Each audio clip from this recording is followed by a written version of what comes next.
Bonjour. Aujourd'hui, on va expliquer le chapitre de nombrement.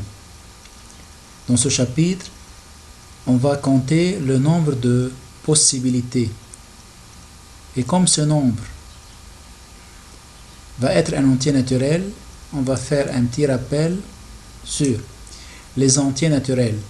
Les entiers naturels sont 0, 1, 2, 3, etc. On va définir la factorielle d'un entier naturel. Si n désigne un entier naturel, je commence par la notation factorielle n. Cette écriture est dite factorielle n. On va définir factorielle n de la façon suivante.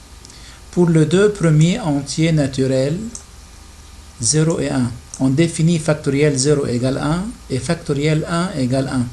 Donc par convention, factoriel 0 et factoriel 1 égale 1. Pour les autres entiers naturels, on va définir factoriel n comme le produit de n entiers consécutifs. Je commence par le premier entier naturel non nul 1, le suivant 2, le suivant 3 et on termine par n.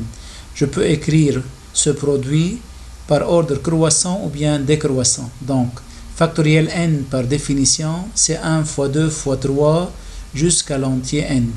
Ou bien, je commence par l'entier n, puis le précédent n-1, le précédent n-2 et on termine par 1.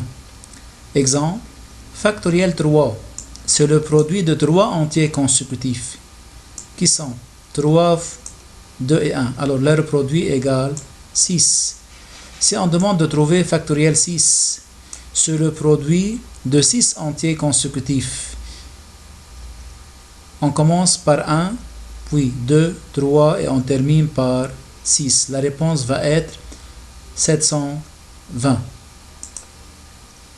Je peux trouver factoriel d'un entier naturel à l'aide d'une calculatrice. Il y a une touche spéciale, c'est la touche qui donne factoriel d'un entier naturel. La calculatrice donne les réponses si on a un factoriel d'un entier qui varie entre 0 et 69. Essayez devant vous la calculatrice. Par exemple, si on va calculer factoriel 4 qui est en principe le produit 4 fois 3 fois 2 fois 1, la calculatrice donne directement 24. Si on demande de calculer à l'aide d'une calculatrice factoriel 8, la calculatrice donne 40 320. Il reste dans ce paragraphe deux propriétés, une qui se trouve dans le livre et qui est la suivante. Je peux remplacer certains produits qui a la forme d'un entier naturel n plus 1 par factoriel de l'entier précédent n. Je peux remplacer ce produit par un seul factoriel qui est factoriel n plus 1.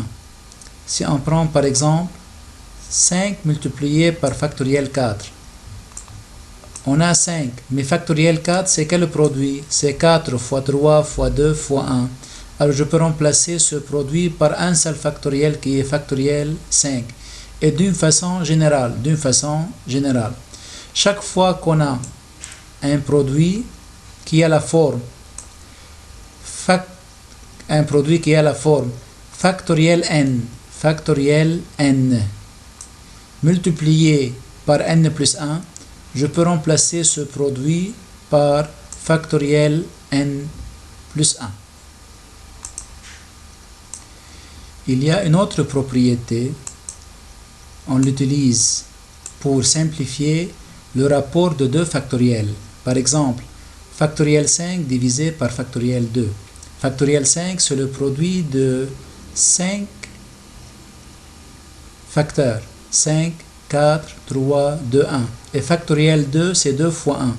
Alors je peux simplifier par les facteurs communs. Ce qui reste dans ce produit, c'est 5 multiplié par 4 multiplié par 3.